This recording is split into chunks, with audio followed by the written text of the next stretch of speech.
میں نے حدیث پاک آپ کی خدمت میں تلاوت کی ہے۔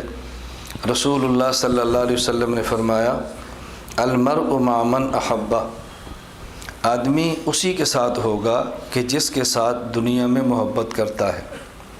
قیامت کے دن اس کا حشر ان لوگوں کے ساتھ ہوگا جن کے ساتھ یہ دنیا میں محبت کرتا ہے، جن کے ساتھ یہ دنیا میں رہتا ہے۔ محبت کرتا ہے تو بھی رہے گا، ویسے رہنے سے کیا بنتا ہے؟ اس کا حشر انہی کے ساتھ ہوگا۔ حدیث پاک میں ہے جب رسول اللہ صلی اللہ علیہ وسلم نے یہ بات فرمائی کہ المرء مع من احب، اس کا پس منظر کیا ہے؟ ایک صحابی نے پوچھا کہ یا رسول اللہ متی الساعۃ، اللہ کے نبی متی الساعۃ، قیامت کب آئے گی؟ آپ نے فرمایا کہ ما اعددت للساعۃ، تو نے قیامت کی تیاری کیا کی ہے؟ آج بھی لوگ پوچھتے ہیں نا عیسیٰ علیہ السلام کب آئیں گے، حضرت مہدی کب آئیں گے، یہ دجال کا فتنہ کب ہوگا، چسکے لینے کے لیے پوچھتے ہیں۔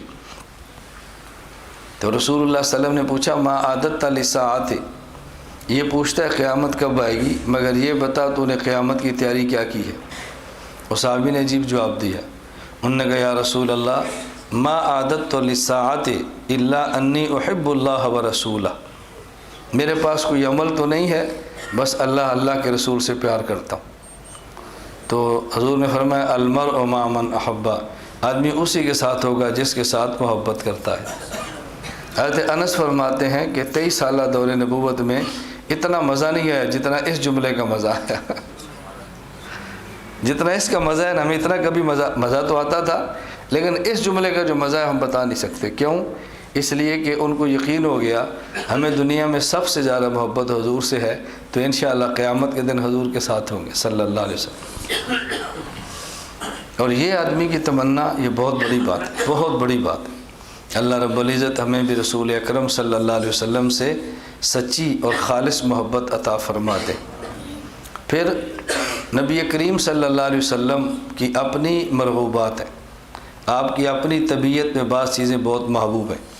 بعض چیزیں انسان کو عقلاً محبوب ہوتی ہیں اور بعض طبعاً محبوب ہوتی ہیں، بعض چیزیں طبعاً محبوب ہوتی ہیں اور بعض عقلاً محبوب ہوتی ہیں۔ اب مثلاً اگر جون یا جولائی کا گرمی کا مہینہ ہو تو دوپہر کو انسان کو طبعی طور پہ کیا مرغوب ہے؟ شربت ہو، کولڈ ڈرنک ہو، آئس کریم ہو، ٹھنڈا مال کھائیں، یہ طبیعت ہے۔ لیکن روزہ اور یہ کھانا پینا مقابلے پر آ جائے تو طبیعت کہے گی کھا لو، عقل کہے گی نہیں روزہ رکھ لو۔ عقل روزے کو پسند کرے گی اور طبیعت یہ کھانے پینے کو پسند کرے گی۔ یہ طبعی محبت ہوتی ہے اور یہ عقلی محبت ہوتی ہے۔ عام طور پہ بندہ سمجھتا ہے کہ مجھے رسول اللہ صلی اللہ علیہ وسلم سے شاید محبت کم ہے۔ اس کا پتہ کب چلتا ہے؟ جب عقل اور طبیعت کا مقابلہ پڑ جائے نا، تو پھر سمجھ آتی ہے کہ محبت کس سے زیادہ ہے۔ خدا نہ خواستہ اگر والد بھی حضور کی شان میں بات کرے تو بیٹا اٹھ جاتا ہے، نہ ابا سب کچھ سن سکتا ہوں، حضور کے بارے میں بات نہیں سن سکتا۔ اس وقت بندے کو احساس ہوتا ہے کہ اندر جو چھپی محبت سے اب کھل گئی ہے، اب اس کا تقاضے آئے تو محبت نے اپنا جوش دکھایا۔ نبی کریم صلی اللہ علیہ وسلم کو بھی بعض چیزیں طبعاً محبوب تھیں۔ حدیث پاک میں ہے آپ صلی اللہ علیہ وسلم فرمایا حبب الیہ من دنیاکم ثلاث، مجھے تمہاری جو دنیا ہے اس میں 3 چیزیں بہت پسند ہیں، الطیب والنساء وجعلت قرۃ عینی فی الصلاۃ۔ یہ 3 لفظ بڑے سمجھنے والے ہیں۔ فرمایا کہ مجھے تمہاری دنیا میں سے 3 چیزیں بڑی پسند ہیں، بلکہ الفاظ پہ غور کریں تو آپ نے یہ نہیں فرمایا کہ مجھے پسند ہے، فرمایا حببا، میرے دل میں ان 3 چیزوں کی محبت ڈال دی گئی ہے۔ نمبر 1 الطیب، مجھے خوشبو بہت پسند ہے، رسول اللہ صلی اللہ علیہ وسلم کو خوشبو۔ والنساء، فرمایا عورت بہت پسند ہے۔ وجعلت قرۃ عینی فی الصلاۃ، اور میری آنکھوں کی ٹھنڈک اللہ نے نماز میں رکھ دی۔ پہلی چیز کیا فرمایا؟ الطیب، مجھے خوشبو بہت پسند ہے۔ رسول اللہ صلی اللہ علیہ وسلم کو خوشبو کتنی پسند تھی کہ آپ کے مبارک وجود سے بھی خوشبو نکلتی، آپ کے مبارک پسینے سے بھی خوشبو نکلتی، اور جب آپ قضاء حاجت کے لیے تشریف لے جاتے تو آپ کی حاجت سے بھی خوشبو نکلتی، اس کے باوجود بھی آپ خوشبو کا استعمال فرماتے۔ صرف یہ کہنا کہ رسول اللہ صلی اللہ علیہ وسلم خوشبو لگاتے تھے یہ کافی نہیں ہے، خوشبو لگاتے تھے، اس کے باوجود پھر دیکھیں کہ کتنی پسند تھی۔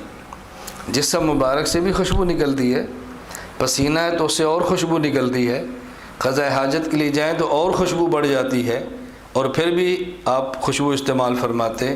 اللہ کے لیے فرماتے ہیں مجھے خوشبو بہت پسند ہے، بہت پسند، رسول اللہ صلی اللہ علیہ وسلم کی محبت ہے، خوشبو بہت پسند ہے۔ دوسرا لفظ فرمایا النساء، مجھے عورت بہت پسند ہے۔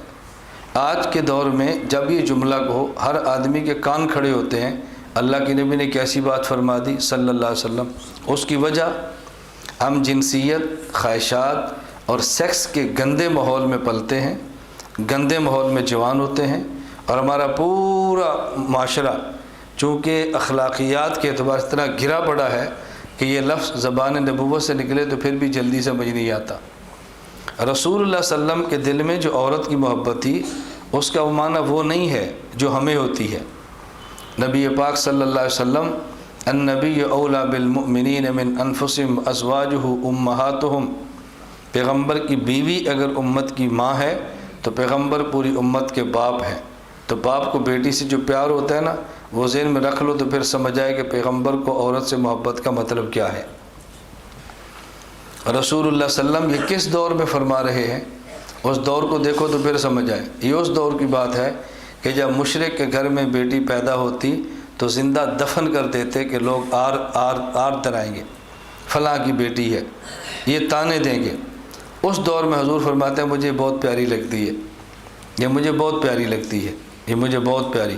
اور کتنی پیاری؟ اللہ کے نبی نے فرمایا کہ جس کے ہاں بچی پیدا ہو، اس کی تربیت کرے، پھر اس کی شادی کرے تو جنت میں ایسے ہوگا میرے ساتھ جیسے یہ 2 انگلیاں اکٹھی ہیں۔ بتاؤ کتنا مقام دیا ہے۔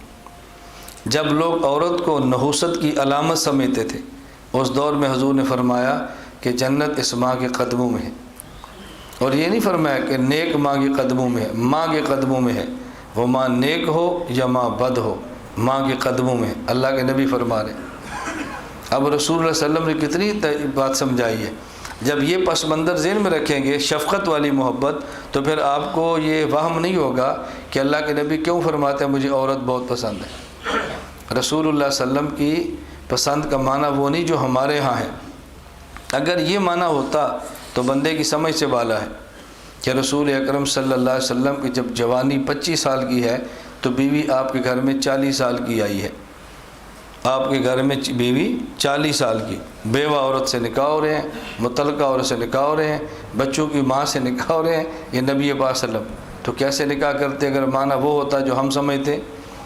پھر رسول اللہ صلی اللہ علیہ وسلم کے بارے میں لوگ سمجھتے ہیں کہ آپ نے بڑی عمر میں امی عائشہ سے نکاح کی جن کی عمر بہت تھوڑی ہے۔ اگر اس کی وجہ یہی ہوتی کہ تھوڑی عمر ہے تو جب اللہ کے نبی صلی اللہ علیہ وسلم کائنات کے سردار تو ویسے ہی تھے، مدینہ منورہ میں حکومت بن گئی تو پیغمبر صلی اللہ علیہ وسلم کی حکومت کتنی دور تک پھیلی ہے۔ اس دور میں کیا کمی تھی باندیوں کی، کیا کمی تھی عورتوں کی؟ اللہ کے نبی اشارہ فرما دیتے تو حضور کے جان نثار ہر آدمی اپنی بیٹی لے کر حاضر ہو جاتا۔ لیکن حضور کیا محبت کا معنی وہ نہیں جو ہم سمجھیں۔ اس لیے میں وضاحت کروں، پس منظر ذہن میں رکھو۔ اور جب نماز کی باری آئی تو آپ نے فرمایا وَجُعِلَتْ قُرَّةُ عَيْنِي فِي الصَّلَاةِ، میری آنکھوں کی ٹھنڈک اللہ نے نماز کے اندر رکھ دی ہے، مجھے نماز سے سکون ملتا ہے۔ آپ سفر میں جا رہے تھے، حضرت بلال رضی اللہ تعالیٰ عنہ اذان دینے لگے، فرمایا تو ٹھہر جاؤ، ذرا ٹھنڈا ہونے دو، ٹھہر جاؤ۔ پھر دینے لگے، فرمایا ٹھنڈا، تھوڑی ٹھنڈی کرو، ظہر کی نماز ابرد ٹھنڈا کرو۔ اور حدیث پاک میں ہے کہ جب رسول اللہ صلی اللہ علیہ وسلم بلال کو فرماتے ہیں نا اذان دو، تو آپ یہ فرمایا کرتے تھے کہ ہمیں اذان دے کر راحت پہنچاؤ، اذان دے کر ہمیں راحت پہنچاؤ۔ اذان سے رسول صلی اللہ علیہ وسلم کو راحت ملتی تھی۔